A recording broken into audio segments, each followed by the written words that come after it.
Xenotime is detected snooping around the North American power grid. Hacking groups exploit the return of the wizard vulnerability in Exim servers. Hearings on the extradition of WikiLeaks' Julian Assange have begun. Online gamers are being chased with credential stuffing attacks. They're after your skins, your accounts, and your credit cards. I speak with Dr. Matthew Dunlop. He's the Chief Information Security Officer at Under Armour.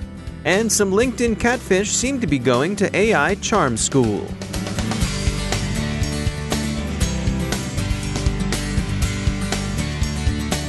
And now a word from our sponsor, Observit. According to Cisco, over the course of 1.5 months, the typical suspicious insider can download 5,200 documents. Unfortunately, many ad hoc insider threat investigations can drag on for weeks or even months, since it's tough to know exactly who did what, when, and why.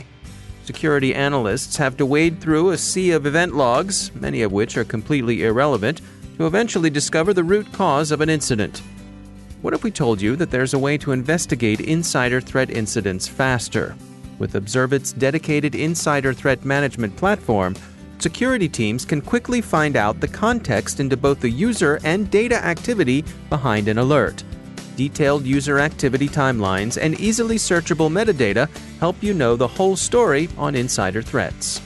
Visit observit.com/cyberwire to try out Observit's sandbox environment for yourself. No downloads or configuration required. That's observit.com/cyberwire. And we thank Observit for sponsoring our show.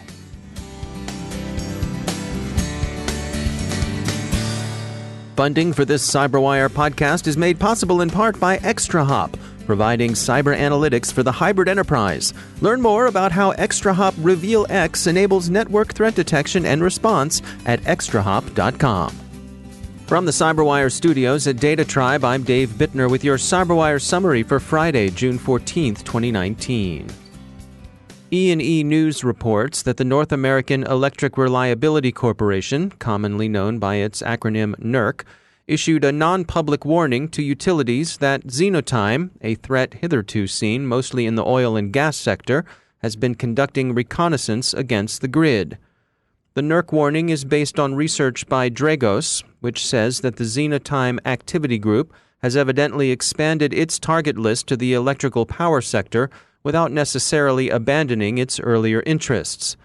Dragos thinks Xenotime should be taken seriously, but cautions against overhyping the problem. Quote, "No new capabilities are being deployed, and the activity observed amounts to early reconnaissance, not compromises of electric utilities." End quote. So, while, as always, it's good to avoid the sort of fear, uncertainty, and dread that all too often accompanies news reports and sales calls, what are the reasons for taking this discovery seriously?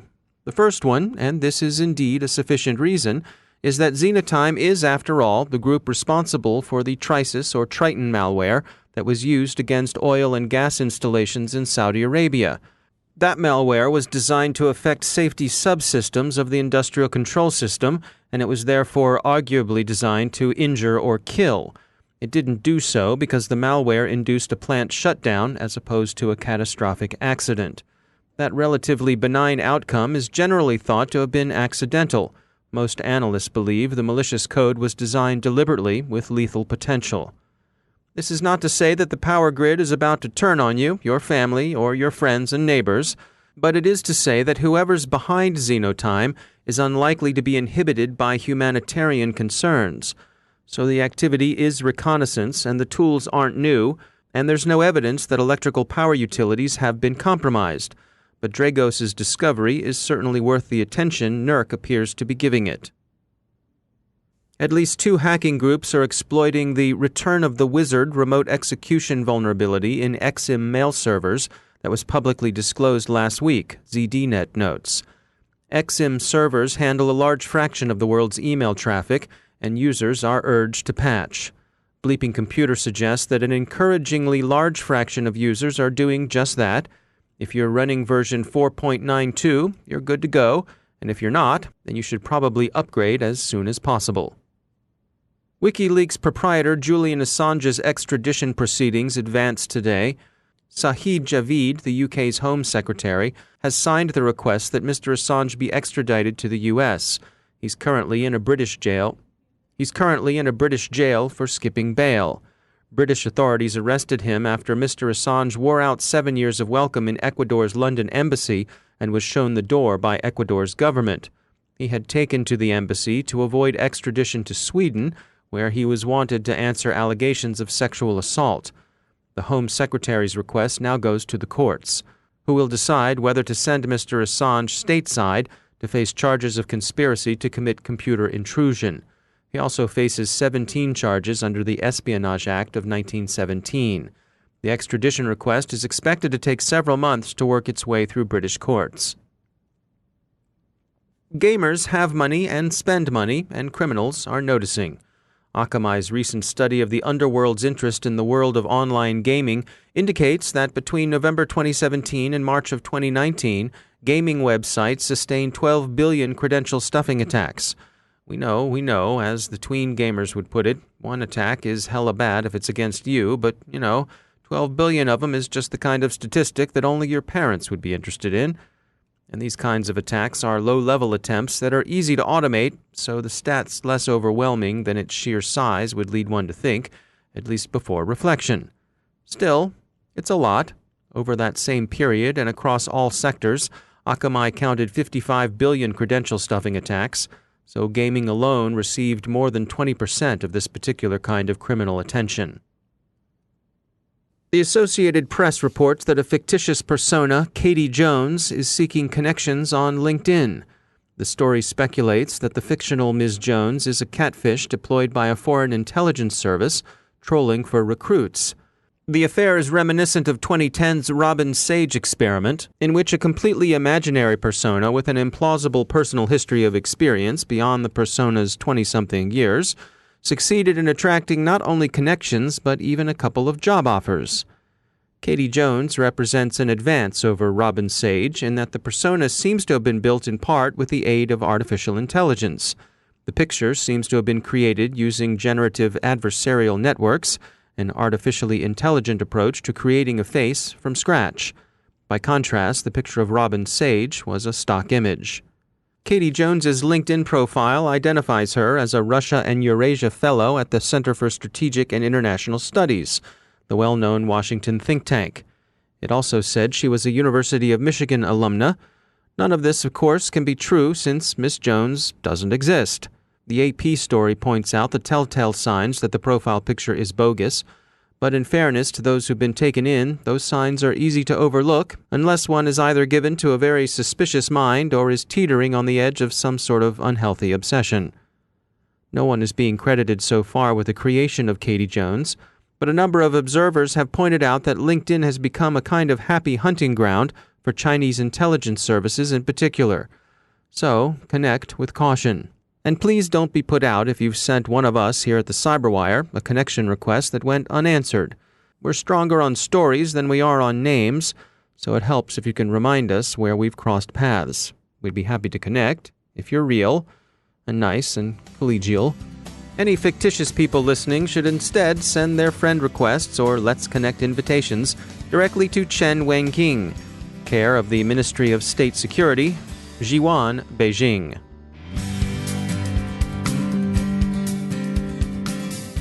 Now a moment to tell you about our sponsor, ThreatConnect. Designed by analysts but built for the entire team, ThreatConnect's intelligence-driven security operations platform is the only solution available today with intelligence, automation, analytics, and workflows in a single platform. Every day, organizations worldwide use ThreatConnect as the center of their security operations to detect, respond, remediate, and automate. With all of your knowledge in one place, enhanced by intelligence, enriched with analytics, driven by workflows, you'll dramatically improve the effectiveness of every member of the team. Want to learn more? Check out their newest ebook, SOAR Platforms. Everything you need to know about security, orchestration, automation, and response. The book talks about intelligence-driven orchestration, decreasing time to response and remediation with SOAR, and ends with a checklist for a complete SOAR solution. Download it at threatconnect.com/cyberwire. That's threatconnect.com/cyberwire. And we thank ThreatConnect for sponsoring our show.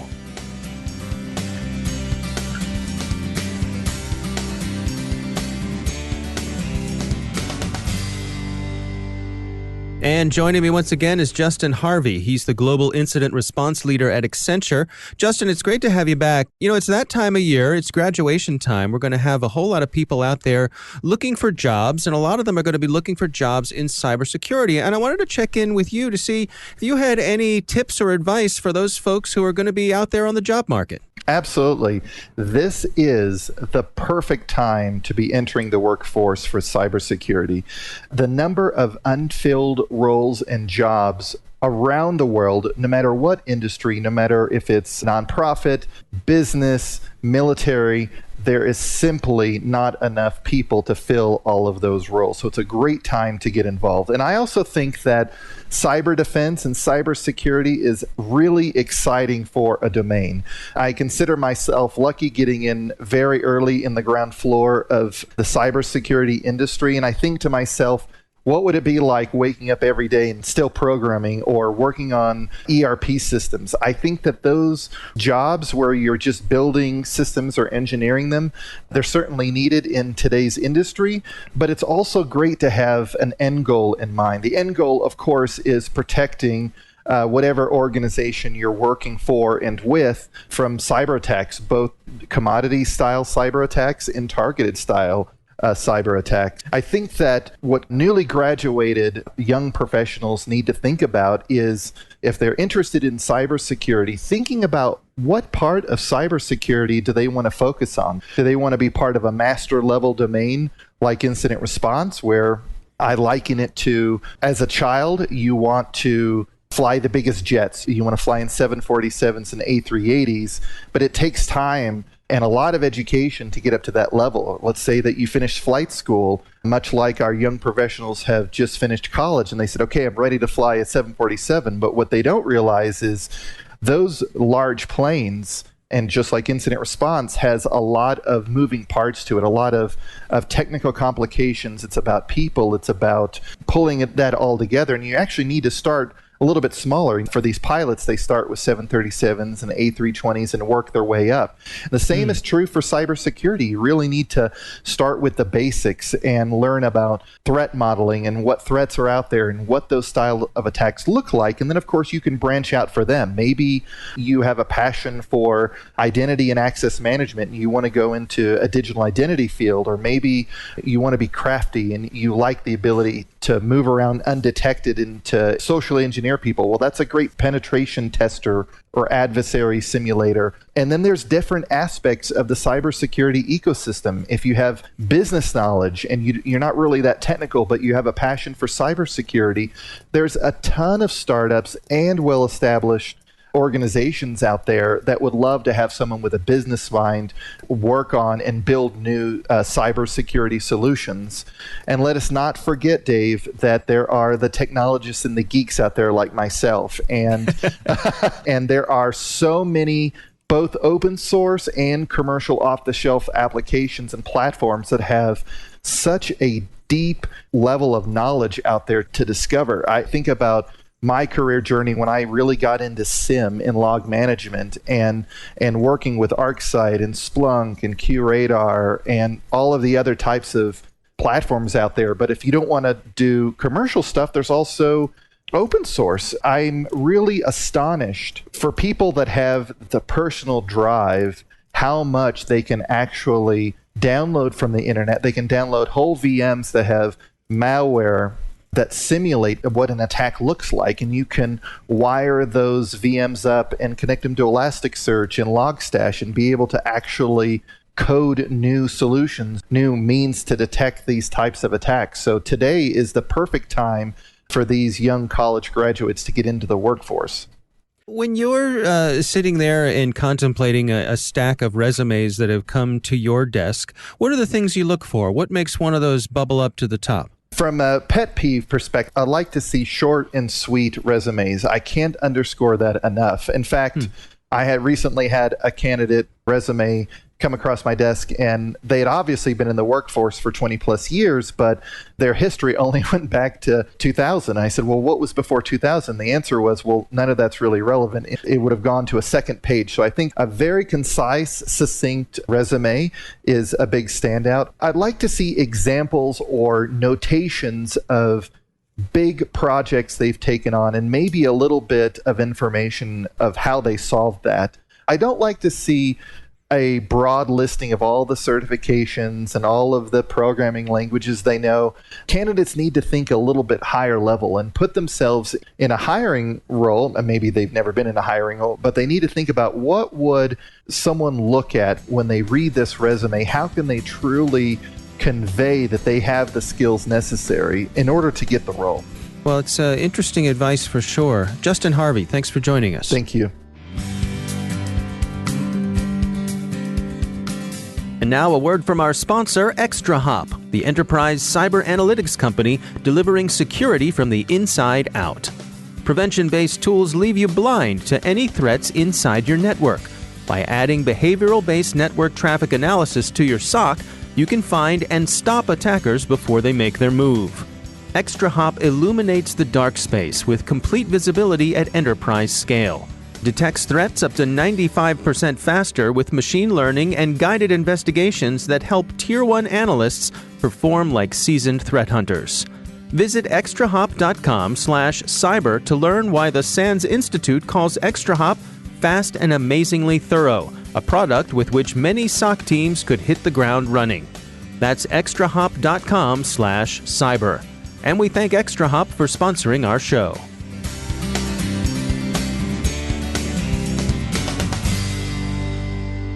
My guest today is Dr. Matthew Dunlop.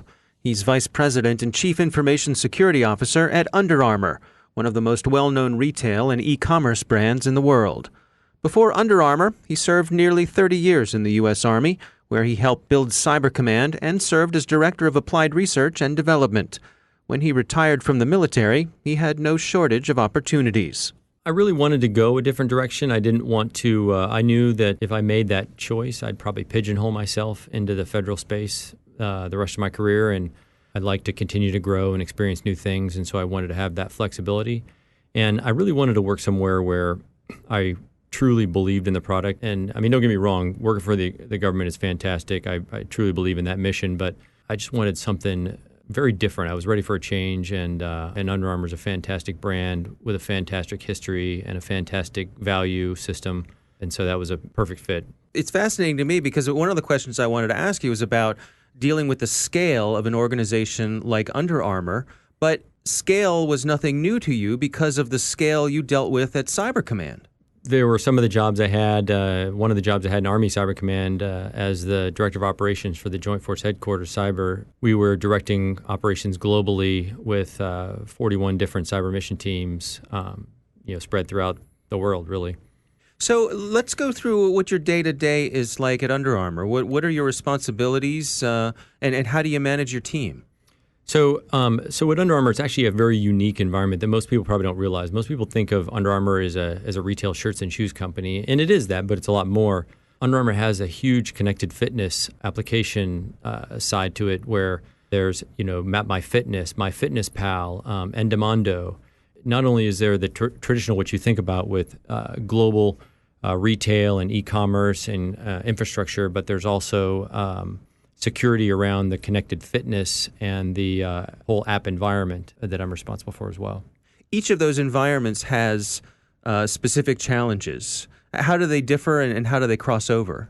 That's actually a great question, because there's the team in Baltimore that has traditionally focused on more of the corporate and retail side of security. And as we expand more and more into the cloud, they're required to really stretch their skills, and it's a fantastic team, and they're really stepping up to the challenge and doing really well at it.